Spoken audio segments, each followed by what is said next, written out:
Kisah yang tak biasa, kisah istimewa tentang seseorang yang istimewa.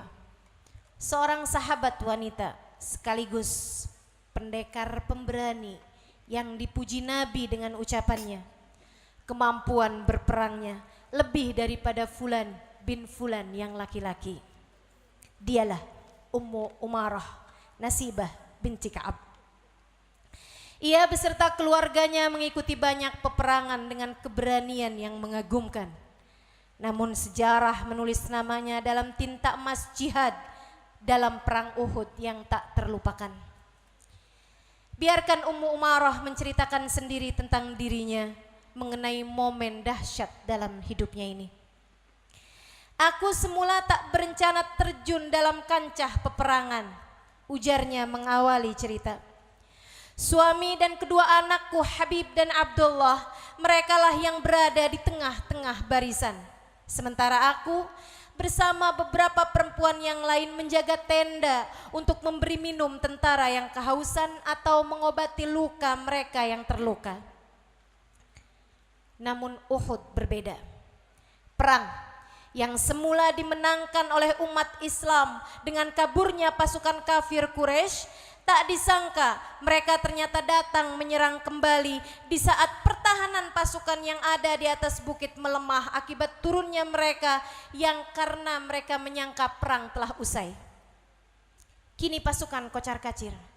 Mereka terus menyerbu dan bergerak menuju Nabi Muhammad, menyibukkan dan menyerang orang-orang yang ada di sekitar Nabi Muhammad. Hingga yang semula ada berpuluh-puluh orang berada di daerah dekat Nabi Muhammad, sekarang hanya tersisa 10 orangan saja yang melindungi Nabi Muhammad. Ummu Umarah kembali bercerita, semakin banyak tentara terluka mendatangi tenda kami, semakin sibuk kami mengikat luka dan mengobati yang kesakitan.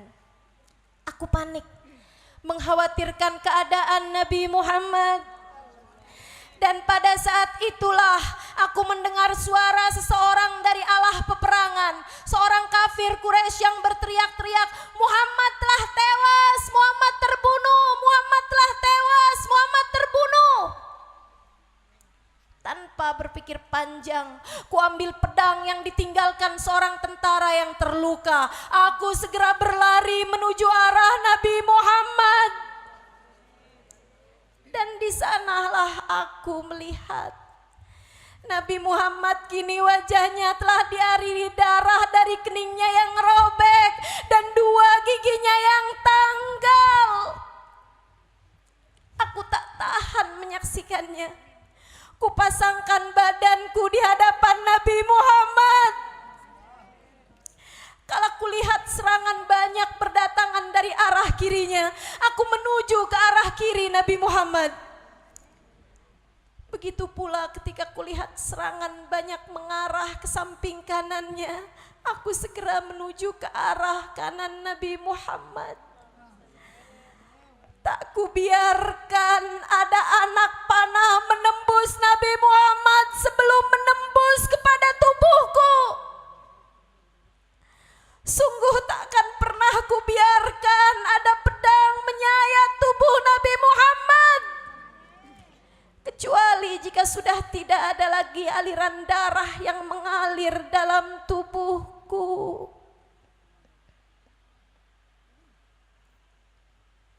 Beberapa saat kemudian, aku berpikir bahwa aku membutuhkan sebuah tameng. Maka aku pun berteriak pada seorang tentara yang kulihat sedang berlari keluar dari medan peperangan. Lemparkan tamengmu padaku, kataku padanya. Ia pun menoleh dan melemparkannya padaku. Maka di sanalah aku berada, tepat di hadapan Nabi Muhammad, memegang pedang dengan tangan kananku, sementara tangan kiriku memegang tameng. Ketika kulihat suami dan kedua anakku, aku segera memanggil mereka dan kami pun membuat lingkaran mengelilingi Nabi Muhammad. Tiba-tiba datang dari arah musuh seorang jawara Mekah bernama Ibnu Qami'ah. Dengan pedang terhunus ia berteriak lantang, "Mana Muhammad? Mana Muhammad?"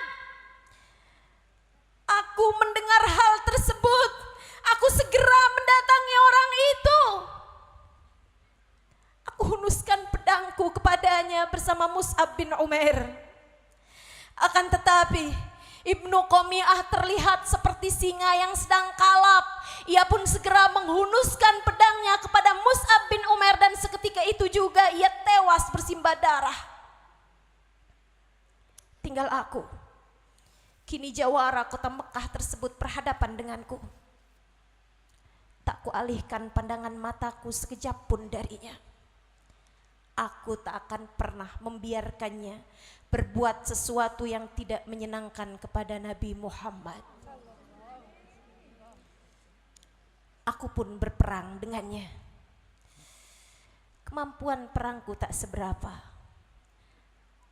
Maka pedang Ibnu Qami'ah melukai pundakku dan darah keluar darinya dengan deras.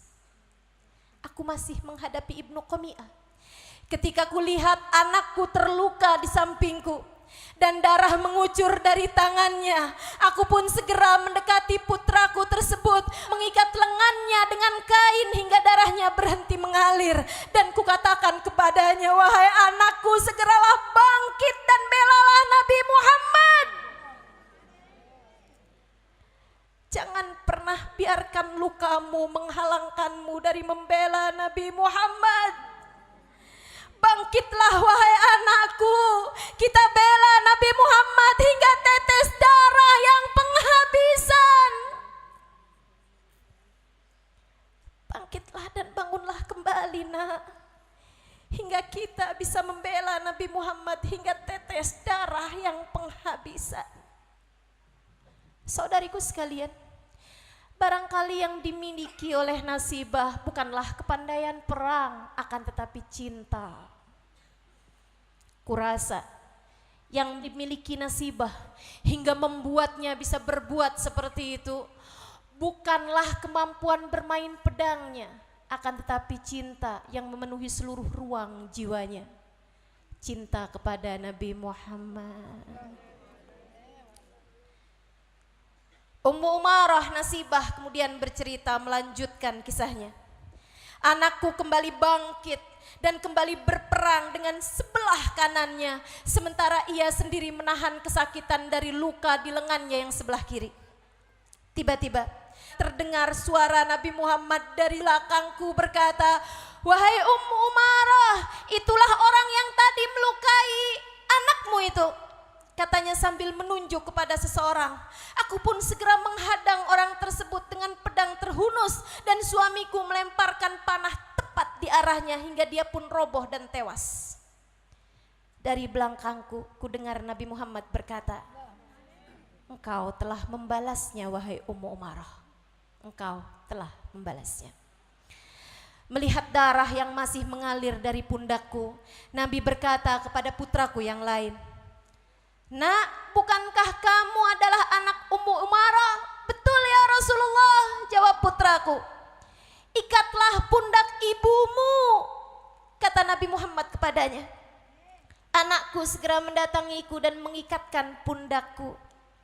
Ku dengar Nabi Muhammad dengan lirih berdoa, barakallahu alaikum ahlal bait, barakallahu alaikum ahlal bait, barakallahu alaikum ahlal bait. Semoga Allah berkahi kalian sekeluarga.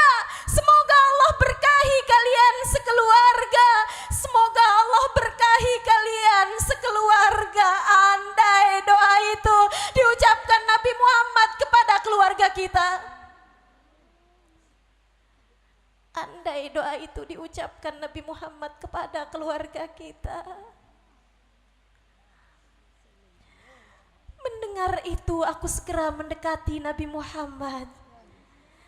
Kata Ummu Umarah, kemudian aku berkata kepadanya dengan sebuah hajat terbesar yang kuinginkan.